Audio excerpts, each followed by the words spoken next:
Слушайте ток-шоу «Радио Крым Реалии» на средних волнах на частоте 549 АМ. Каждый будний день в 8:35 и в 13:10. А также на 105,9 FM круглосуточно. Крымчане имеют право знать. Продолжаем эфир радио Крым Реалии. Сергей Макрушин у микрофона. Напомню, что на частоте 105,9 FM вы можете слышать нас круглосуточно. Крымчане могут бесплатно звонить нам в эфир по телефону 8 800 10 06 926. Жители материковой части Украины, ждем ваших звонков по номеру 044 490 2905. Также напомню, что если у вас нет возможности слышать нас на FM-частотах, если вы не живете в северной части Крымского полуострова, можете смотреть и слушать нас.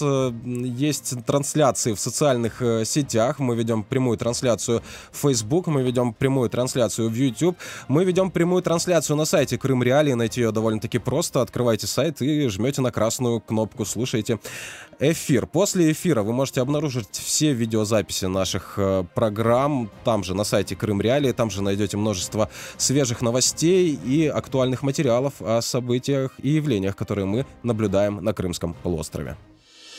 Тема дня.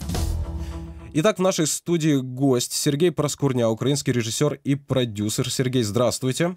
Добрый ранок. Да, поговорим мы о том, может ли тема Крыма объединить украинское общество, об акциях, которые пройдут в годовщину аннексии полуострова России в Киеве. Каков посыл этих акций, каков смысл? Да, расскажите о том, что будет происходить в Киеве 18 марта.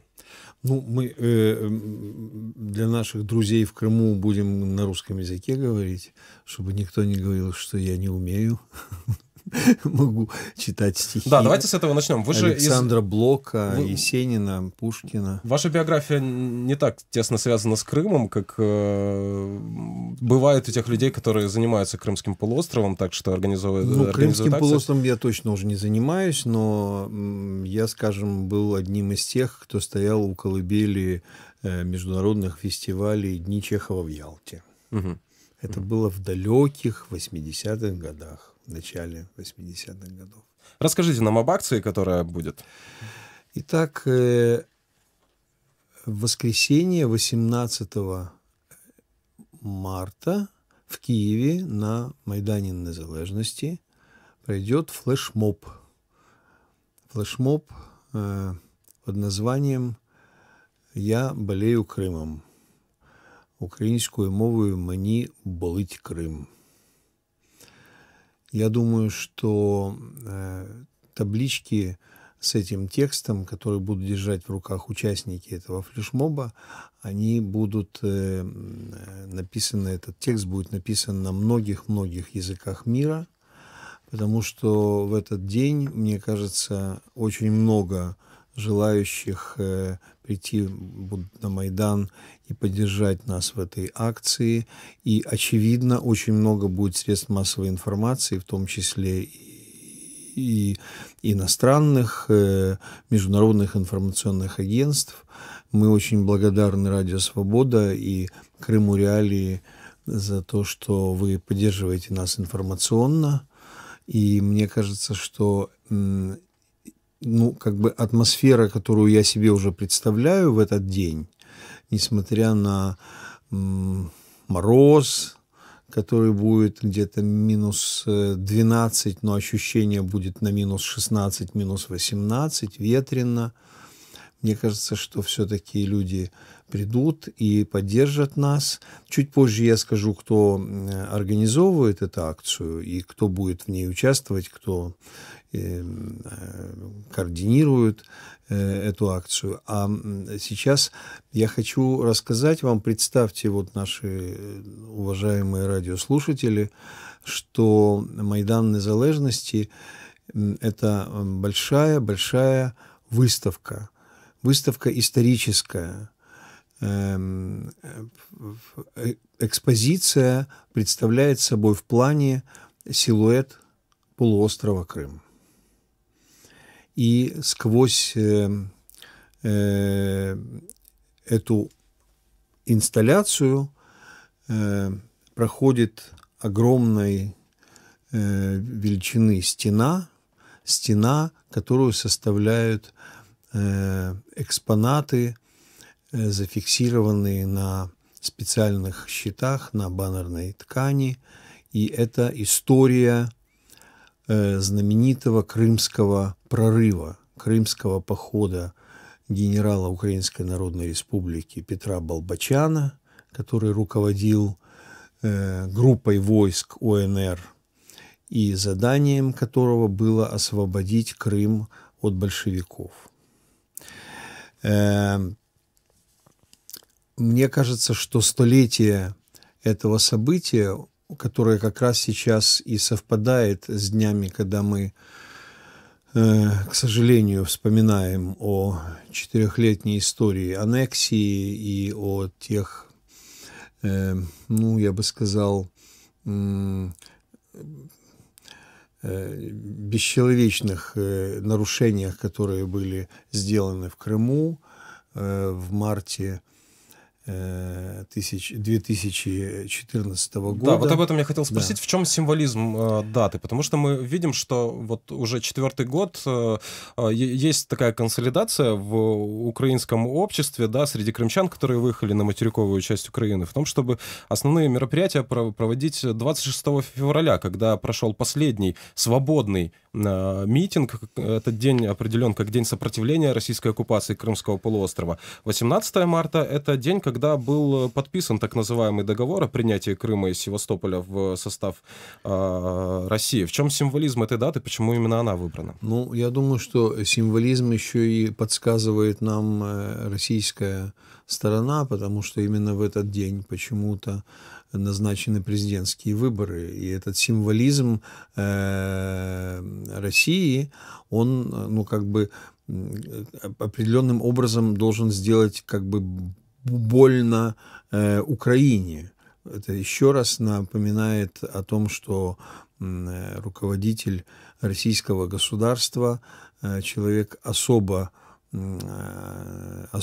я бы сказал так, особого дарования, и он, видимо, тоже очень следит за символами, он выстраивает символы.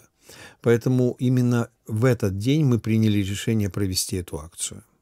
Не 26 февраля, хотя на стендах этой выставки, я еще не закончил о ней рассказывать, потому что она будет на самом деле очень большой. Крымский прорыв генерала Болбочана – это только центральная часть этой экспозиции, а есть еще 2 огромные инсталляции, которые будут находиться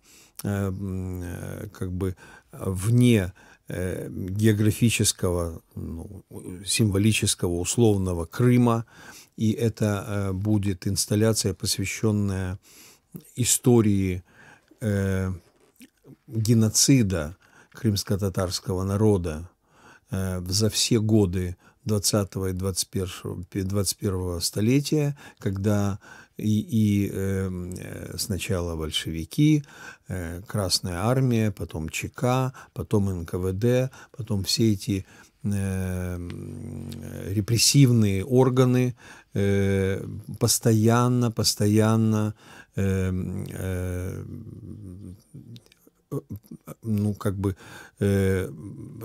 крымско-татарский народ страдал от этого бесконечное количество раз. И я даже могу сейчас вам зачитать фрагменты нашего информационного сообщения для того, чтобы это было как-то все связано и чтобы мы нашим радиослушателям могли рассказать об этих реперных точках, о которых мы будем говорить и думать, и о которых будут говорить наши спикеры. Информационное сообщение у нас создано на украинском языке, поэтому я сейчас буду пытаться как-то на ходу переводить это на русский язык.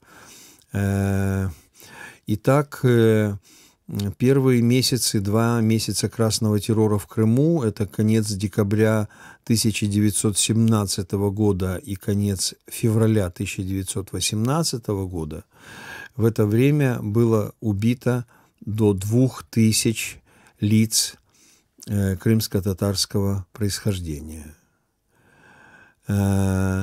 Вторая волна террора прошла в ноябре 1920-го, ноябре 1921 годов. И тогда, в этот период, было уничтожено более 50 тысяч крымчан, не только крымских татар, но и других жителей полуострова. Следующая волна, она прошла в связи с голодом в Крыму, 21-23 годы прошлого века. И тогда погибло около 100 тысяч жителей полуострова, 3/4 из которых были крымские татары. Ну, великий террор сталинизма 1934-1939 годов унес жизни 5000 интеллектуалов, и крымских татар, не только простых, так называемых простых людей, а прежде всего людей, которые являли собой генофонд нации. Да. И вот все эти цифры кричат о том, что мы, во-первых, не должны об этом забывать, и мы должны все время напоминать, что крымско-татарский вопрос – это вопрос не только живых людей, это вопрос большой культуры, которая находится сейчас под угрозой. Да, об истории Крыма можно говорить долго, и было много трагических страниц, которые необходимо, конечно же, помнить и говорить о них сейчас. Но давайте вернемся к тому, что будет происходить в очень близком будущем. Это будет 18 марта, Майдан Независимости в Киеве. И у вас уже есть критики, которые говорят о том, что будет еще одна акция проходить на Майдане Независимости в Киеве. Это сторонники Михаила Саакашвили, насколько я понимаю, Движения новых сил, которые на этот же день назначили свою акцию на этом же месте. С нами на связи Иван Слободяник, член политсовета Движения новых сил. Иван, здравствуйте. Ваше мнение относительно того, что будет происходить? Доброе утро. Ну, безусловно, то, что происходит с Крымом, это огромная трагедия для всей страны. Прежде всего, эту трагедию больше всего переживают крымчане, которые хотят быть в Украине. Но еще большая трагедия – это отношение нашей власти к этой ситуации. Потому что мы прекрасно понимаем, что происходит в Крыму. Это и угрозы со стороны крымских властей по отношению к крымских татар, запреты на какие-либо возможные формы протеста и проявления. И в этом контексте мы прекрасно знаем, что происходит с социализацией людей, которые хотят переселиться и приехать. Я могу перечислять много проблем, начиная с тех, что до сих пор действовало постановление Кабинета министров, которое запрещало вывозить вещи с полуострова.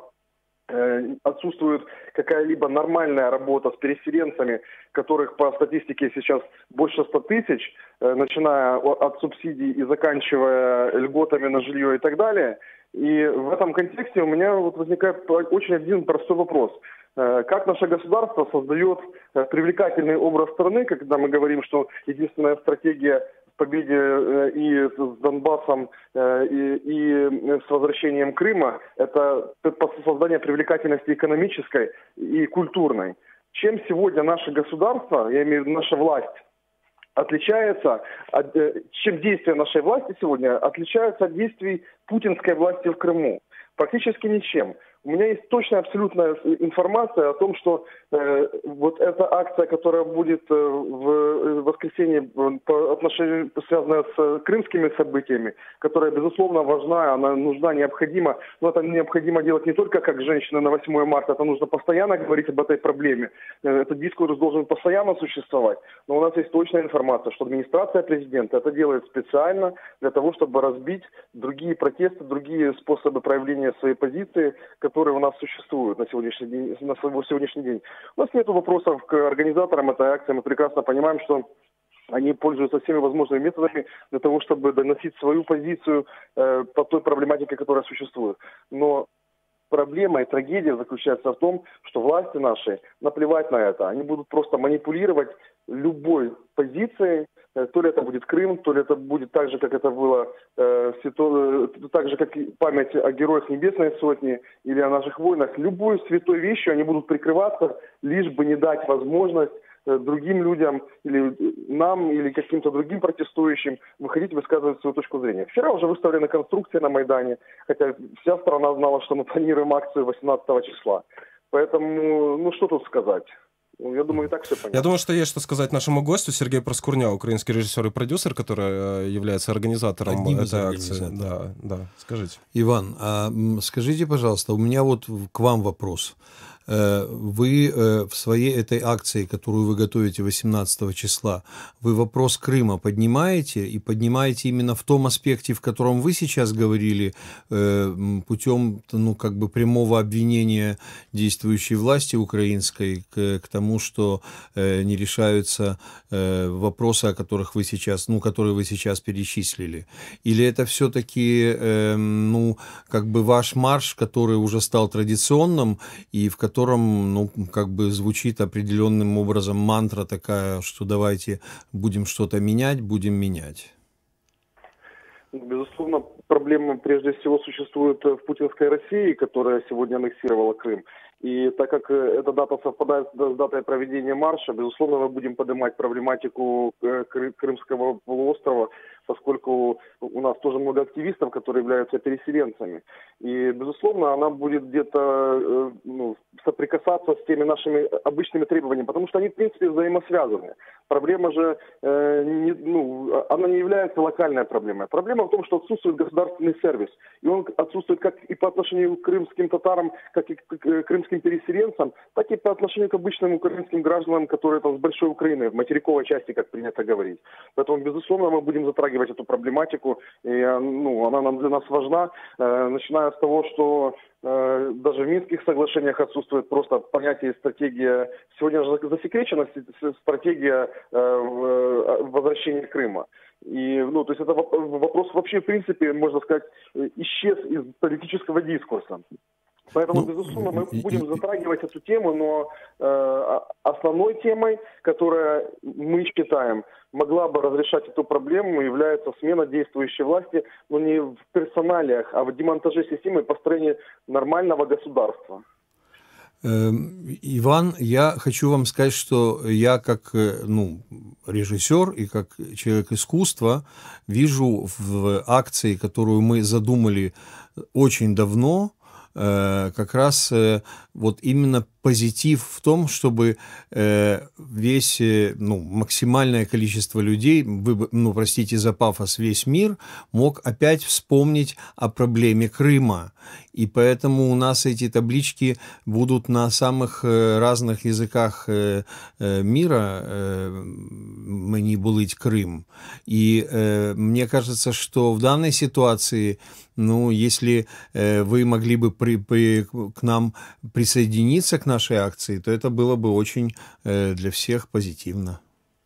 Да, мы с удовольствием это сделаем, если вы позволите. Более того, мы обязательно присоединимся к вам. Просто если говорить о организации, скажем так, антипротестного действия, противодействия. То есть теоретически просто давайте рассуждаем с точки зрения власти, представим, что бы они могли делать, да? То есть на самом же деле они же знали, что есть несколько заявок. То есть они прекрасно понимают, что наше мероприятие будет, в силу таких обстоятельств организационных, более массовым, скорее всего. Можно ли, например, было бы поставить ваши конструкции на Европейской площади? Наверняка можно было бы. Можно ли было бы их поставить вдоль Крещатика? Иван, Наверняка можно было бы. Извините, что я вас перебиваю, но все же прекрасно знают, что мы проводим огромное количество мероприятий, посвященное столетию украинской революции. Я как ведущий, наверное, перебью всех. Очень интересно следить за вашим диалогом, но наше эфирное время ограничено. Давайте, наверное, конкретизируем вопрос. Иван, вопрос к вам. Скажите, будете ли вы принимать участие в той акции крымской, которая будет происходить на Майдане Независимости, либо вы какую-то часть своего мероприятия посвятите крымской проблеме? Я с удовольствием проведу диалог, и мы с удовольствием присоединимся к этой акции. Я думаю, что все, кто придут, однозначно присоединятся к акции по Крыму. Но у нас, безусловно, будет своя повестка. Насколько это будет приемлемо для организаторов этой выставки, я не знаю. Поэтому, если будет готовность, чтобы мы могли высказывать абсолютно все свои позиции с той сцены или там, с той экспозиции, на той экспозиции, которая будет, мы с удовольствием присоединимся. Просто это немножечко, насколько я знаю, это организовывается за государственные деньги, вы меня поправьте. Я думаю, что просто организаторам потом выкрутят руки так, что с кем вы связались, извините за выражение, будут им говорить. А безусловно, мы будем солидарны с этой акцией. Спасибо за ваш комментарий. Напоминаю, что с нами на связи был Иван Слободяник, член политсовета движения «Новых сил». Ну вот, по поводу бюджета акции был задан вопрос. Давайте коротко на него ответим, далее пойдем. Бюджет акции – это распечатка на страничках, на бумагах А4 формата наших текстов «Мне болить Крым». Вот весь и бюджет. Да, по поводу акции, запланированной на 18 марта, высказал свое мнение также член Меджлиса крымско-татарского народа, председатель Комитета защиты прав крымско-татарского народа Эскендер Бариев. Давайте послушаем. Точка зрения. Подобные акции должны готовиться заранее, потому что Меджлис – это коллегиальный орган, он принимает решения коллегиально. И в данном случае не может принимать решение один председатель или несколько членов Меджлиса для того, чтобы участвовать или не участвовать, быть в организаторах или нет. Каждый из нас, как гражданское лицо, как человек, который имеет прямое отношение к Крыму и к крымско-татарскому народу, конечно, вправе сам выбирать и поддерживать ту или иную инициативу. В данном случае, конечно, об этой акции мы узнали, буквально на днях, вчера-сегодня. И поэтому я считаю, что здесь организаторам нужно больше коммуницировать для того, чтобы мы могли объединиться и проводить акции более масштабно и, скажем, чтобы привлечь больше людей к этим мероприятиям. Когда мы говорим вообще о консолидации украинского общества и, я бы сказал больше, о консолидации друзей и создания платформы по деоккупации Крыма, именно международной такой платформы, то есть мы выходим даже за национальный уровень, то нам необходимо, чтобы мы имели в календаре наших активных действий ряд очень важных дат. И как раз-таки мы говорим о 20 февраля, мы говорим о 26 февраля, мы говорим о 16 марта, мы говорим о 18 марта. Я думаю, что как раз-таки в этом плане нам необходимо выстроить стратегию публичных действий, публичных акций, публичных кампаний, которые могли бы быть заранее продуманы и нести позитивный эффект тому, чтобы мы больше привлекали друзей на сторону деоккупации Крыма. И кстати, одна из таких инициатив, которая имеет отношение в том числе к Меджлис крымско-татарского народа, инициатива Крымско-татарского ресурсного центра, это Liberate Crimea, это «Освободите Крым». И мы как раз-таки сейчас и работаем над тем, чтобы разработать такую международную кампанию или международную стратегию такую, Liberate Crimea, и она направлена не просто на вопрос защиты прав человека в Крыму, а она направлена на то, чтобы создать круг друзей по освобождению Крыма. И, соответственно, ряд кампаний, направленных на освобождение Крыма. Поэтому 18 марта может стать одной из таких дат, когда мы должны, скажем, консолидированно проявлять свою позицию. Точка зрения. Итак, это было мнение Эскендера Бариева, члена Меджлиса крымско-татарского народа, председателя Комитета защиты прав крымско-татарского народа. Напоминаю, что в нашей студии гость Сергей Проскурня, украинский режиссер и продюсер, один из организаторов акции, которая пройдет 18 марта на Майдане Независимости в Киеве. Сергей, ваша реплика относительно того, что сказал Эскендер Бариев, касательно кооперации какой-то, совместной по тем акциям и событиям, которые касаются Крымского полуострова. Я не могу не согласиться с ним. И я лично имел разговор с господином Ринатом Чубаровым. Рифатом. Рифатом Чубаровым. И с сотрудниками Крымского дома и организации «Крымсос». И мне кажется, что точка зрения Чубарова на эту, теперь уже, я понимаю, некую проблему состоит в том, что его личное мнение, которое он мне высказал, я могу процитировать, что в этот день он бы не рекомендовал никому проводить акции, которые не посвящены Крыму и которые могут просто, оттенить эту проблему и завуалировать ее чтобы она погасла в проблемах борьбы за какие-то ценности и другие темы, которые будут, очевидно, звучать в этот день. Нам бы не хотелось, чтобы тема Крыма погасла или была как-то затишена другими какими-то акциями общественными, политическими и так далее.